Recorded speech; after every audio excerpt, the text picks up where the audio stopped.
بسم اللہ الرحمن الرحیم۔ عزیز طلبہ، السلام علیکم ورحمۃ اللہ وبرکاتہ۔ ویڈیو لنک کلاس کے ذریعے چھٹے لیکچر کے ساتھ حاضر ہیں۔ سبق نیا قانون کی تدریس کے سلسلے کو آگے بڑھائیں تو آپ کی درسی کتاب کے صفحہ نمبر 10 سے اس سبق کے سوال جواب ہمیں ملتے ہیں۔ سوال جواب کے سلسلے کو دیکھیں اگر تو صفحہ نمبر 10 پر سب سے پہلے سوال جو بورڈ پہ تحریر ہے اس میں لکھا ہے کہ منگو اپنے اڈے کے لوگوں میں زیادہ عقل مند کیوں سمجھا جاتا تھا؟ سوال نمبر 1 کہ منگو اپنے اڈے کے یعنی جو جہاں یہ کوچوان سارے آ کے بیٹھا کرتے تھے تو وہاں کے لوگوں میں یہ زیادہ عقل مند کیوں سمجھا جاتا تھا؟ تو اس کا جواب سارے ہی جواب تقریباً کنسپچول ہوتے ہیں کہ آپ تھوڑا سا اس کو سبق کو سامنے رکھ کے اپنی عقل کے مطابق اس کے جواب کو لکھنے کی کوشش کریں۔ جیسے ہم نے سبق میں پڑھا کہ منگو ویسے تو ایک ان پڑھ انسان تھا، اس کی تعلیمی قابلیت بھی کچھ نہیں تھی، لیکن چونکہ وہ ایک کوچوان تھا اور اس کی کہنا چاہیے کہ اس کی سواریاں جو اس کے ساتھ بیٹھا کرتی تھیں ان میں اکثر پڑھے لکھے لوگ ہوا کرتے تھے، تو وہ ان عقل مند اور پڑھے لکھے لوگوں کی باتیں سنا کرتا تھا اور ان کو یاد رکھ لیتا تھا، ان کی باتوں کو سن لیا کرتا تھا اور ان کو یاد کر لیتا تھا،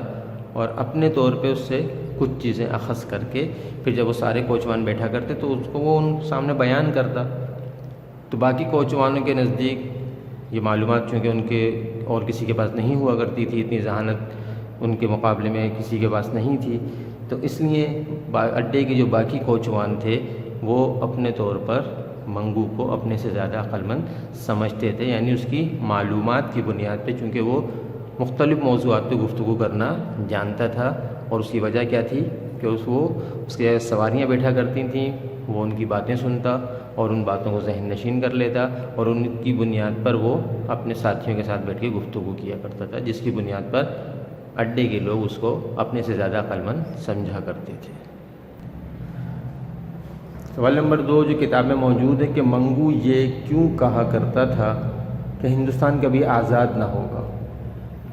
منگو یہ کیوں کہا کرتا تھا کہ ہندوستان کبھی آزاد نہ ہوگا؟ تو اگر ہم سبق کا مطالعہ کریں، سبق کی تدریس کے بعد ہمیں پتہ چلتا ہے کہ منگو کے کردار میں ایسی کوئی بات ہمیں نظر نہیں آتی جو اس نے کہیں یہ کہی ہو جس سے ہم یہ نتیجہ اخذ کر سکیں کہ منگو یہ کہا کرتا تھا کہ ہندوستان کبھی آزاد نہیں ہوگا۔ تو اس لیے اس سوال کا جواب دینا یہاں پہ ممکن نہیں ہے، کیونکہ سبق کی تدریس میں، سبق کے مطالعے میں ایسا کوئی بھی جملہ اشارتاً کنایتاً بھی نہیں ملتا۔ اس لیے اگر یہ سوال ہو تو اس کا جواب یہی لکھا جائے گا کہ سبق کے اندر منگو سے متعلق کوئی بھی ایسی بات نہیں ہے جس کی بنیاد پر اس کا جواب دیا جا سکے کہ منگو یہ کیوں کہا کرتا تھا۔ ٹھیک ہے، اس کا جواب اسی طرح ہوگا جس طرح میں نے آپ کو بتایا، اور اس کو ذہن نشین کریں کہ کتاب میں جو سبق موجود ہے اس میں کہیں بھی یہ بات موجود نہیں ہے منگو سے متعلق کہ اس نے یہ بات کہی ہو۔ ٹھیک ہے، سوال نمبر 3 ہے منگو انگریزوں سے شدید نفرت کیوں کرتا تھا؟ سوال نمبر 3 منگو انگریزوں سے شدید نفرت کیوں کرتا تھا؟ اس کا جواب سوچیں۔ اس کا جواب کچھ اس طرح ہوگا کہ انگریزوں سے منگو کی نفرت کی وجہ ذاتی بھی تھی اور قومی بھی تھی، یعنی بطور کوچوان جب اس کے ساتھ انگریز سواری کے طور پہ بیٹھا کرتے تو وہ ان کو حقارت کی نگاہ سے دیکھا کرتے تھے، کوچوان وغیرہ کو اور ہندوستانیوں کو حقارت کی نگاہ، تو ذاتی طور پہ بھی اسے محسوس ہوتا ہے کہ یہ مجھ سے نفرت کرتے ہیں،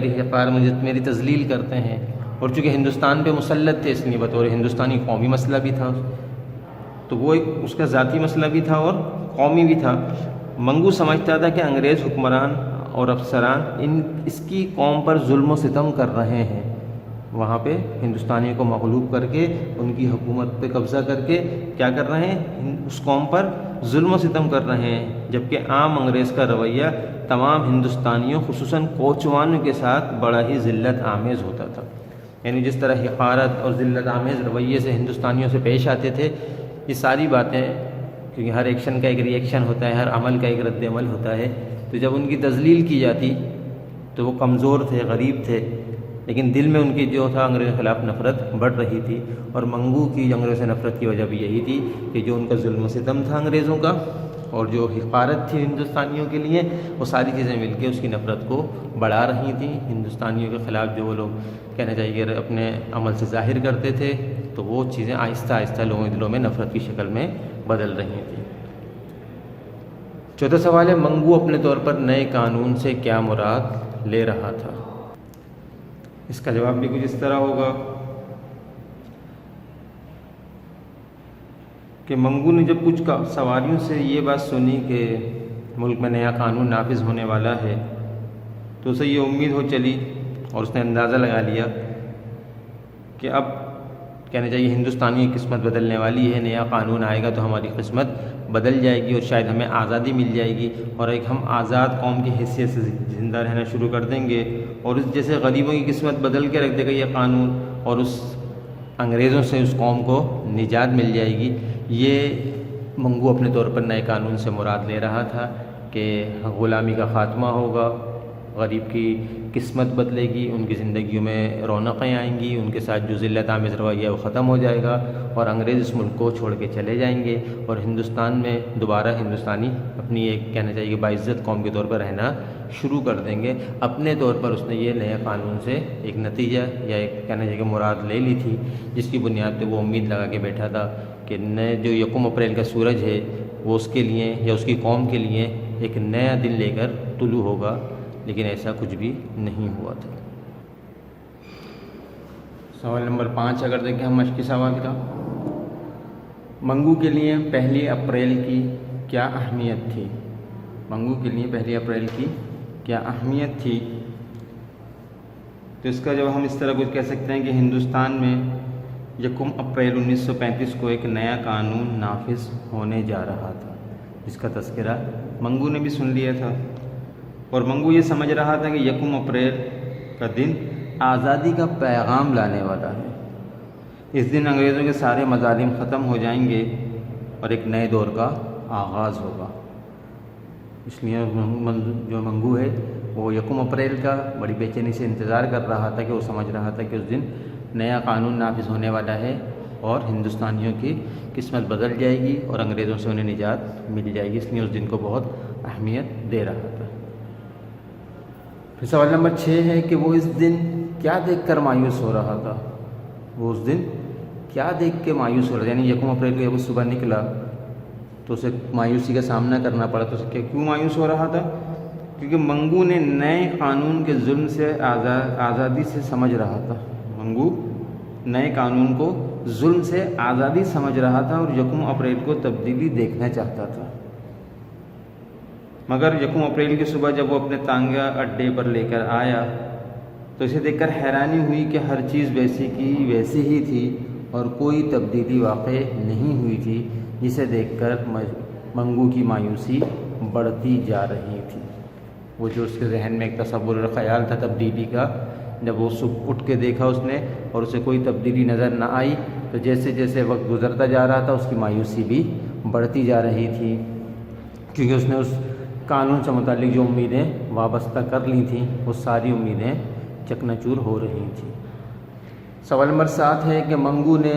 اس دن گورے کی رعونت دیکھ کر اسے بڑی بے باکی سے کیوں پیٹنا شروع کر دیا تھا؟ جب انگریز نے اس سے تھوڑی بات چیت کی اور تھوڑی بدتمیزی کا رویہ اختیار کیا تو منگو نے اسے مارنا پیٹنا کیوں شروع کر دیا؟ کیونکہ نئے قانون کی آمد نے منگو کے دل میں یہ خیال پیدا کر دیا تھا کہ اس دن اس کے نفاذ کے بعد انگریزوں کی غلامی سے چھٹکارا مل جائے گا، ہم آزاد ہو جائیں گے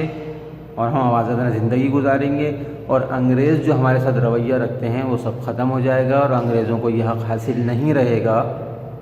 کہ وہ ہم پہ ظلم و ستم کریں یا اپنا رعب ڈالیں، اور اگر جب وہ بدتمیزی کریں گے تو اس کے جواب میں ہم آزاد ہیں اور ہم انگریز کو مار سکتے ہیں۔ اور یہی دیکھ کے اور یہی سوچ کے اس نے انگریز کو بے باکی سے مارنا پیٹنا شروع کر دیا، کیونکہ وہ سمجھ رہا تھا کہ 1 اپریل کو انگریزوں کی رعونت کا دن ختم ہو چکا ہے، اب ہندوستان ایک آزاد قوم بن چکے ہیں۔ یہ سوال نمبر 7 تک ہم نے جو مشقی سوال ہیں یہ سوال نمبر 1 سے لے کے 7 تک اس کے جوابات ہم نے سمجھ لیے۔ پہلے بھی آپ کو بتایا گیا یہ سارے کانسیپچول سوال ہیں۔ جب سبق آپ نے پڑھا ہوگا تو سبق کو سامنے رکھ کے، سبق کی معلومات کو سامنے رکھ کے اپنے الفاظ میں اچھے سے اچھے جواب آپ لکھ سکتے ہیں، لیکن شرط یہ ہے کہ آپ نے سوالات اور سبق کا جو وہ خلاصہ ہے وہ اچھی طرح سمجھ لیا ہو، پڑھ لیا ہو۔ سب آپ سبق کو 2 سے 3 بار پڑھ لیں گے تو اللہ کی ذات سے امید ہے کہ اس سے متعلق تمام باتوں کے سوالات کے جواب آپ آسان طریقے سے اور آسانی سے دے سکیں گے۔ امید ہے کہ یہ باتیں سمجھ میں آ گئی ہوں گی۔ اس ویڈیو میں لیکچر نمبر 6 کا اختتام یہیں پہ کریں گے۔ یہ سوالات کے جوابات پڑھ لیں گے، ان کو دیکھ لیں گے اور یاد کرنے کی کوشش کریں گے۔ نئی ویڈیو میں نئی چیزوں کے ساتھ دوبارہ حاضر ہوں گے۔ جب تک کے لیے اجازت۔ السلام علیکم ورحمۃ اللہ وبرکاتہ۔